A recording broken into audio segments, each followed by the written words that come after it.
할렐루야. 9월 30일 월요일 부모님 말씀 산책에 오신 여러분 모두를 주님의 이름으로 환영하고 축복합니다. 오늘 하나님께서 우리에게 허락하신 귀한 말씀은 느헤미야서 13장 23절에서 31절까지 말씀입니다. 하나님께서 주신 말씀 함께 읽고 하나님의 말씀 나누도록 하겠습니다. 제가 읽겠습니다. 23절입니다. 느헤미야서 13장 23절입니다. 그때 내가 또 본즉 유다 사람이 아스돗과 암몬과 모압 여인을 맞아 아내로 삼았는데 그들의 자녀가 아스돗 방언을 절반쯤은 하여도 유다 방언은 못하니 그 하는 말이 각 족속의 방언이므로 내가 그들을 책망하고 저주하며 그들 중 몇 사람을 때리고 그들의 머리털을 뽑고 이르되 너희는 너희 딸들을 그들의 아들들에게 주지 말고 너희 아들들이나 너희를 위하여 그들의 딸을 데려오지 아니하겠다고 하나님을 가리켜 맹세하라고 또 이르기를 옛적에 이스라엘 왕 솔로몬이 이 일로 범죄하지 아니하였느냐 그는 많은 나라 중에 비길 왕이 없이 하나님의 사랑을 입은 자라 하나님이 그를 왕으로 삼아 온 이스라엘을 다스리게 하셨으나 이방 여인이 그를 범죄하게 하였나니 너희가 이방 여인을 아내로 맞아 이 모든 큰 악을 행하여 우리 하나님께 범죄하는 것을 우리가 어찌 용납하겠느냐. 대제사장 엘리야십의 손자 요야다의 아들 하나가 호론 사람 산발랏의 사위가 되었으므로 내가 쫓아내어 나를 떠나게 하였느니라. 내 하나님이여 그들이 제사장의 직분을 더럽히고 제사장의 직분과 레위 사람에 대한 언약을 어겼사오니 그들을 기억하옵소서. 내가 이와 같이 그들에게 이방 사람을 떠나게 하여 그들을 깨끗하게 하고 또 제사장과 레위 사람의 반열을 세워 각각 자기의 일을 맡게 하고 또 정한 기한에 나무와 처음 익은 것을 드리게 하였사오니 내 하나님이여 나를 기억하사 복을 주옵소서. 아멘. 살아계신 하나님의 말씀입니다. 여러분 오늘은 이제 느헤미야서를 나누는 마지막 시간이 되었습니다. 여러분들은 느헤미야서를 1장부터 13장까지 묵상하면서 어떤 하나님의 은혜를 누리게 되셨습니까? 제가 첫날 여러분에게 느헤미야서를 함께 나누고 있는 작년 성경 공부반에 조인을 하기를 초대를 해드렸습니다. 아직 17번째, 6번째 시간을 지금 진행하고 있는데요. 더 깊은 성경의 배경과 지식 속에 느헤미야서를 또 묵상하기를 원하시는 분들은 지금도 늦지 않았으니까 조인하시기를 권면해 드립니다. 에스라서와 느헤미야서는 예루살렘의 성전과 성벽의 재건의 사건을 기록하면서 하나님께서 쓰러져 있는 하나님의 백성들을 다시 일으켜 세우시는 회복의 은혜를 기꺼이 베푸시는 하나님이시라는 것을 우리가 배우게 되고 알게 되었습니다. 우리 하나님은 죄로 인해 무너져 내렸던 예루살렘의 성전과 성벽을 말씀하신 약속대로 70년간의 그 바벨론의 포로 기간 이후에 다시 세워주시는 신실하신 하나님이심을 여러분 믿으시기 바랍니다. 우리의 힘과 능력만으로는 이룰 수 없어서 좌절하고 포기하는 일이 있더라도 우리 하나님은 그 약속을 지키시기 위하여 사람을 세워주시고 또 말할 수 없는 어려움 속에서도 그리고 숱한 방해와 생명의 위협 속에서도 역사하심으로 그 일을 반드시 이루시는 사실을 여러분 믿으시기 바랍니다. 그렇기 때문에 우리는 회복의 하나님을 바라보며 좌절하거나 포기하지 말고 무너져 있는 우리의 삶의 모든 성벽들을 계속해서 세우기 위해 애를 써야 합니다. 그러면 신실하신 하나님께서는 때가 차면 반드시 우리를 어떠한 방법으로든 다시 일으켜 세워 주실 것입니다. 그런데 느헤미야서는 우리에게 외적인 성전과 성벽의 재건도 정말로 중요하지만 우리의 영적 성벽을 다시 세우는 것이 더 중요하다는 교훈을 우리에게 남겨주고 있습니다. 에스라와 느헤미야 그리고 남유다 백성들은 성전과 성벽의 재건을 만약에 이루면 다윗 왕국의 그 영광을 다시 되찾을 수 있을 거라고 생각을 했습니다. 그러나 그렇지 않다는 것을 그들은 깨닫게 됩니다. 하나님께서 진정으로 원하시는 것은 죄로 인해 끊어져 있던 하나님과의 관계를 반드시 회복시키는 것이었습니다. 그래서 그것을 깨달은 느헤미야는 하나님의 말씀을 통해하는 눈물을 흘리며 회개를 가는 것으로 하나님의 과의 관계를 회복하고 영적 부흥의 회복을 이루려고 노력을 했습니다. 그래서 하나님께 드려지는 예배의 회복을 이루고 진정한 제사를 올려드리게 됩니다. 그렇습니다. 느헤미야를 마치는 우리들도 하나님과의 관계를 회복하기 위해 말씀 가운데 통해하는 회개의 시간을 갖고 하나님의 말씀을 따라 살기로 다시 한번 다짐하며 우리의 예배를 진정한 예배로 회복해야만 합니다. 그러면 하나님께서는 우리로 인하여 기뻐하시고 우리는 하나님께서 주시는 참 즐거움을 누리며 기쁨 가운데 하나님께 감사와 찬송과 영광을 올려드리는 그런 복된 인생을 살게 될 것입니다. 그런데 에스라도 또 느헤미야서도 그런 감격과 감동과 기쁨 가운데 책을 마치지 못하고 또다시 저지르고 있는 자신들의 죄를 드러내며 굉장히 암울한 분위기 속에서 그 책을 마무리하고 있는 것을 우리가 발견하게 됩니다. 느헤미야의 마지막 장인 오늘 본문 느헤미야서 13장의 말씀도 온통 자신들의 죄에 대해 이야기를 늘어놓으며 정말 이래도 되나 싶을 정도로 슬픈 분위기 속에서 느헤미야서를 끝을 맺고 있습니다. 그래서 우리는 느헤미야서를 통해서 마지막으로 한 가지 더 중요한 교훈을 가져야 하는데 그것은 바로 우리는 연약하기 때문에 또다시 무너질 수 있다는 사실을 인정해야 한다는 것입니다. 그러나 인정하는 것을 끝내지 말고 그럼에도 불구하고 우리는 또다시 어찌할 바를 모르는 상황이 놓이게 되더라도 우리를 회복시켜 주실 하나님을 바라보며 하나님만을 의지하고 하나님의 말씀 가운데 또다시 회복을 이루어 내야 한다는 것입니다. 오늘 간단하게 13장의 내용을 살펴보면서 느헤미야가 어떻게 이런 노력을 끝까지 했는지를 우리가 좀 살펴보고 우리도 이러한 신앙의 자세를 갖기로 결단하는 그런 시간을 갖기를 소원합니다. 느헤미야와 남유다 백성들은 성벽 봉헌식을 갖기 전에 언약갱신을 이루며 서약서에 세 가지 약속을 했습니다. 주변 이방신들의 영향을 받지 않기 위해서 다른 이방 민족들과 결혼을 하지 않겠다고 그들이 약속을 했습니다. 그리고 안식일을 잘 지켜서 하나님께 구별된 거룩한 삶을 살겠다고 약속을 했고 마지막으로 하나님의 성전을 위하여 쓸 수 있도록 산물의 11조를 잘 들여서 하나님의 성전의 곳간을 가득 채우겠다고 그들이 이렇게 세 가지의 약속을 했던 것입니다. 그들은 이 약속들 처음에 잘 지켰습니다. 그런데 느헤미야가 잠시 자리를 비우고 바벨론에 있던 아닥사스단 왕을 만나러 가자마자 이 모든 약속을 그들이 또다시 어기고 있습니다.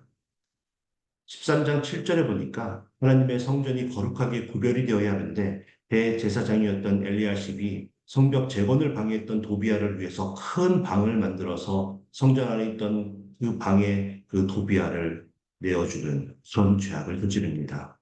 그래서 더 이상 하나님께 드려지는 예배가 거룩한 예배가 될 수 없게 되었던 것이죠. 제사장들과 레위인들의 몫으로 바쳐졌던 그 11조가 도비아의 주머니를 채워주느라 제사장들과 레위인들은 또다시 먹고 살기 위해 밭으로 일을 하러 이렇게 떠났던 것입니다. 11조가 온전하게 드려져서 하나님의 거룩한 성전의 곳간이 세워지지 않고 있으니 맹세했던 세 번째 약속이 지키지 못하고 있었던 것입니다. 13장 15절 이하도 보니까 유다에서 어떤 사람이 안식일에 술틀을 밟고 곡식단을 나귀의 씨로 운반하여 포도와 무화과의 여러 가지 짐을 지고 안식일에 예루살렘에 들어와서 음식물을 파는 일이 다시 시작되었다고 말해줍니다. 이방인들이 안식일에 장사를 하더라도 유대인들은 절대로 그것을 구입하거나 사용하지 않겠다고 자신들이 약속을 했었는데 16절에 보면 두로 사람이 물고기와 각양 물건을 가져다가 안식일에 예루살렘에서 유다 사람들에게 팔고 있습니다. 사는 사람들이 있으니까 그들이 장사를 했겠죠. 안식일을 잘 지키겠다고 약속했던 두 번째 약속이 이렇게 깨지고 있습니다.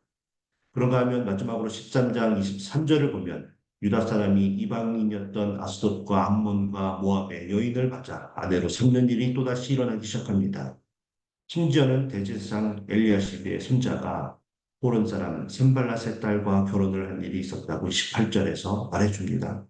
영적 지도자였던 대제사장 엘리야십은 그렇게 성벽 재건을 방해했던 대표적인 두 사람, 도비아에게는 성전의 방을 만들어 내어주었고 또 산발랏에게는 자신의 손자와 딸을 결혼시키는 그런 죄악을 저지르며 그 죄악된 길에 선두에 앞장서는 모습을 보여주고 있습니다.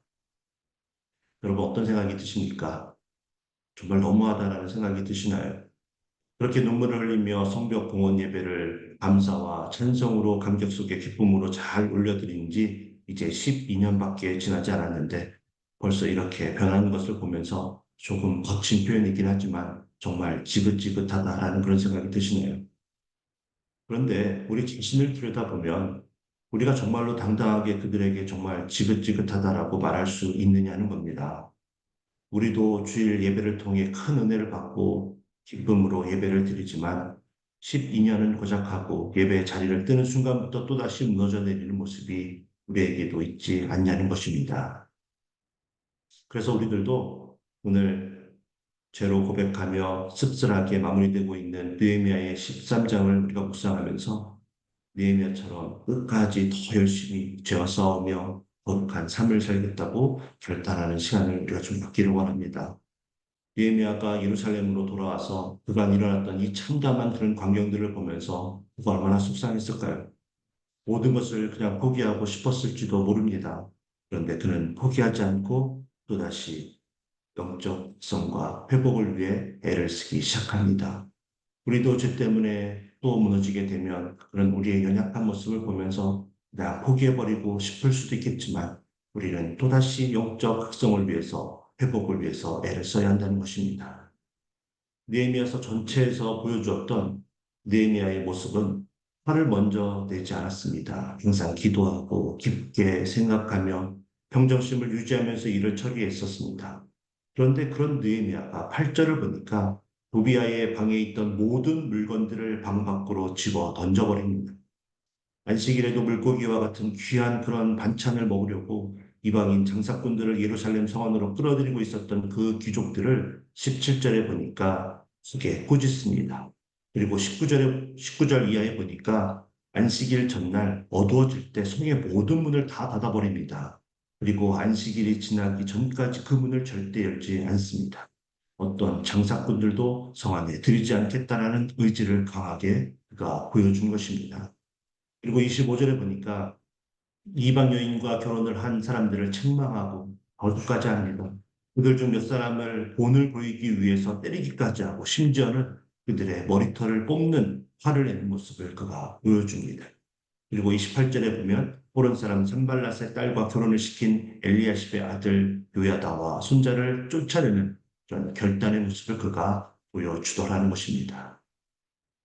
그렇습니다. 우리도 하나님의 자녀로서 거룩한 삶을 살겠다고 다짐하고 또 다짐했지만 유혹에 넘어져 또다시 죄의 길을 걷게 되는 경우가 있습니다.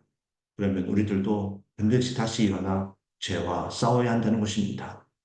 우리를 무너뜨렸던 사단의 공격 방법이 무엇인지를 우리가 가만히 잘 살펴보고 그것들을 우리의 마음속에서 밖으로 집어 던지는 결단이 있어야 하고 또 다시 우리를 유혹하지 못하도록 접근할 수 있는 모든 성벽의 문을 닫아야 하고 또 우리를 유혹하는 모든 악한 것들을 끊어내는 그런 결단의 모습이 우리에게 있어야 한다는 것입니다. 우리가 그렇게 애를 쓰며 영적 전쟁에서 승리하기 위해 노력할 때 하나님께서는 그렇게 노력하는 우리들을 기억하시고 우리를 반드시 도와주실 것입니다. 느헤미야는 처음에 성벽을 재건하기 위해 예루살렘에 와서 정말 처절하게 몸부림을 치며 예루살렘을 회복시키기 위해 그리고 백성들의 예배를 진정한 예배자로 다시 세우기 위해 애를 썼습니다. 그러나 자신은 할 수 있는 것이 아무것도 없다는 것을 그가 깨닫게 됩니다. 그래서 그는 항상 기도로 하나님께 도움을 구했고 하나님께서 그에게 힘과 능력을 주심으로 그 일들을 이룰 수 있도록 도와주셨습니다. 그래서 그가 정말로 뛰어난 리더십을 보여줬음에도 불구하고 그는 사람들에게 단 한 번도 자신의 공로를 알아달라고 말해본 적이 없습니다. 그는 단 한 번도 사람들에게 자신을 존경해달라고 하거나 자신을 스스로 드러내는 일을 하지 않았습니다. 모든 것이 하나님의 은혜이고 하나님의 역사이심을 그가 확실하게 믿고 알고 있었기 때문이었습니다. 그래서 느헤미야는 또다시 죄 앞에 무너져 내린 백성들을 하나님 앞에 다시 세우기 위해 애를 쓰며 또다시 기도의 자리로 나가 하나님께 이와 같이 고백합니다. 무려 3번이나 13장에 걸쳐서 그가 하나님께 구했던 것은 바로 나를 기억하여 라는 것이었습니다. 그런데 자기 자신의 공로를 기억해 달라고 하나님께 때를 쓰는 것이 아니라 자기 자신은 열심히 했으니까 자기를 기억하고 자신을 구원해달라고 그렇게 기도했던 것이 아니라 이처럼 처절하게 몸부림치고 있는 자신과 백성들을 기억하여 주시고 또 넘어졌지만 하나님께 다시 세워주시고 회복시켜달라고 지금 간청하고 있는 것입니다. 14절입니다. 13장 14절입니다. 내 하나님이여 이 일로 말미암아 나를 기억하옵소서. 도비아를 내쫓고 제사장들과 레위인들을 다시 세웠던 그 모든 선한 일이 다시 이제는 무너지지 않도록 기억해달라고 기도하고 있습니다. 22절입니다. 내 하나님이여 나를 위하여 이 일도 기억하시옵고 안식일에 장사하는 자들을 내쫓고 물건을 사던 귀족들을 꾸짖으며 안식일을 회복시켰던 그래서 진정한 예배를 다시 한번 하나님께 올려드리는 그 일을 이루었던 그 모든 일을 주님 기억하여 주시고 그 주의 크신 은혜를 그 예배 가운데 베풀어 달라고 기도하고 있습니다. 그것이 바로 자신을 아끼는 것이라고 고백합니다. 그리고 마지막으로 느헤미야서의 8장 마지막 절 12장 13장 31절에서 또다시 이렇게 기도합니다. 내 하나님이여 나를 기억하사 복을 주옵소서. 이처럼 죄와 싸우며 하나님께 엎드린 자신을 기억하며 백성들의 모든 죄를 용서하시고 하나님과의 관계를 회복해 주시는 그 복을 내려달라고 지금 기도하고 있는 것입니다. 비록 느헤미야는 그리고 이스라엘의 구약의 역사는 그렇게 죄로 인해 슬픔 가운데 어두운 역사로 마치게 됩니다. 그러나 하나님께서는 느헤미야의 그 기도를 기억하여 주셨습니다. 느헤미야와 같이 자비를 구하며 포기하지 마시고 구원을 베풀어 달라고 기도했던 수많은 그의 백성들의 그 기도를 하나님께서는 기억해 주셨습니다. 그래서 우리가 아무리 애를 써도 이룰 수 없는 그 구원의 역사를 이루시기 위해 독생자 예수 그리스도를 이 땅에 육신을 입고 내려오게 하셨고 십자가에서 우리의 모든 죄를 대속하여 죽으심으로 이제 영원히 무너져 내리지 않는 구원의 성벽을 우리를 위해 세워주심으로 우리를 향한 그분의 사랑을 행해 주셨습니다. 어제 주일 말씀을 통해 우리는 예수님께서 7번씩 70번이라도 용서하라는 가르침을 주신 그 말씀을 우리가 들었습니다. 그런 가르침을 주셨던 우리 주님은 분명히 우리가 포기하지 않고 실수를 줄이려고 죄와 싸우며 애를 쓸 때, 그리고 그런 우리를 기억해달라고 간청하며 용서를 구할 때 우리를 긍휼히 여기심으로 자비하심으로 우리를 반드시 용서해 주실 것입니다. 느헤미야를 오늘 모두 마치고 있는 우리가 무너져 있는 모든 삶의 성벽들을 다시 세우는 회복의 은혜를 누리게 되길 축복합니다. 그러나 외적 회복보다 하나님의 관계를 회복하기 위해서 하나님의 말씀과 예배의 회복을 이루고 하나님의 말씀에 순종하며 나아가기로 맹세하고 약속하는 우리 모두가 되어지길 주님의 이름으로 축복합니다. 그리고 마지막으로 우리가 그런 영적 회복을 이룰 때 그것을 상실화하는 사단은 여지없이 우리를 공격해 오게 되어 있는데 우리가 무너지지 않기 위해서 단호하게 좀 모든 죄의 요소들을 던져내고 막아내고 끊어내며 영적 전쟁을 최선을 다해 임하는 우리 모두가 되어지기를 소원합니다. 그러나 우리가 무너지는 일이 일어날 수 있는데 절대로 좌절하거나 포기하지 말고 우리를 위해 십자가의 희생의 사랑을 베풀어 주셨던 주님을 생각하며 다시 일어나 싸우고 하나님께 도움을 구하며 회개의 자리로 반드시 나아가 용서함을 받고 하나님과의 관계와 또 예배 회복을 다시 이루는 저와 여러분 모두가 되어지길 주님의 이름으로 간절하게 축원합니다. 하나님께서는 그렇게 쓰는 우리를 반드시 기억해 주실 것입니다. 함께 기도하겠습니다. 사랑하는 하나님, 오늘 느헤미야의 모든 말씀을 1장부터 13장까지 맞출 수 있도록 은혜를 베풀어 주시니 감사와 찬송을 올려드립니다. 느헤미야를 통해 하나님의 회복의 은혜를 누리게 하시니 참으로 감사를 올려드립니다. 우리가 우리의 삶뿐만 아니라 하나님과의 관계와 예배의 회복을 이루어 참 기쁨을 누리는 우리 모두가 되게 하여 주시옵소서. 그리고 그렇게 십자가의 은혜로 우리를 위해 세워주신 그 구원의 성벽 안에 우리가 머물면서 거룩한 삶을 살기 위해 최선을 다하는 우리 모두가 되게 하여 주시고 그것을 위해 우리 모두가 죄의 모든 요소들을 던져내고 막아내고 또 끊어내는 결단을 할 수 있도록 주님 도와주시옵소서. 주님께서 도와주시고 함께하여 주실 줄 믿고 예수 그리스도의 이름으로 감사하며 기도하옵나이다. 아멘. 제 말씀을 생각하며 우리가 느헤미야를 통해 깨달은 모든 하늘의 지혜를 우리가 마음 깊이 새길 수 있게 해달라고, 그리고 그것을 실천하며 살게 해달라고 함께 기도하기를 원합니다. AKPC 공동체의 모든 성도님들이 제자의 길을 걷기로 결단하게 하시고 우리 교회의 비전, 말씀, 제자, 미션을 공동체로 하나가 되게 해달라고 기도하겠습니다. 어제 공동회의를 통해서 선출된 모든 직분자들을 주님께서 축복하여 주시고 이제 5주간 또 훈련의 시간을 갖게 될 텐데 그 시간을 통해 하나님의 건강한 일꾼으로 세워질 수 있도록 시간마다 은혜를 베풀어 달라고 함께 기도하길 원합니다. 이번 주까지 우리 남아공의 김종현, 이흥란 선교사님과 강북장에 후원하는 선교사님의 사역과 가정 위에 함께 기도하길 원합니다. 그리고 수술 후에 회복 중이고 재활 중인 우리 성도님들 위해서, 또 수술을 앞두고 있는 성도님들 위해, 또 그리고 취업의 문제, 경제적인 문제, 신분의 문제, 관계 등의 문제, 여러 가지 문제들로 인해서 힘든 시간 보내고 있는 우리 성도님 위해 함께 합심하여 기도하고 세상으로 나아가도록 하겠습니다. 기도하겠습니다.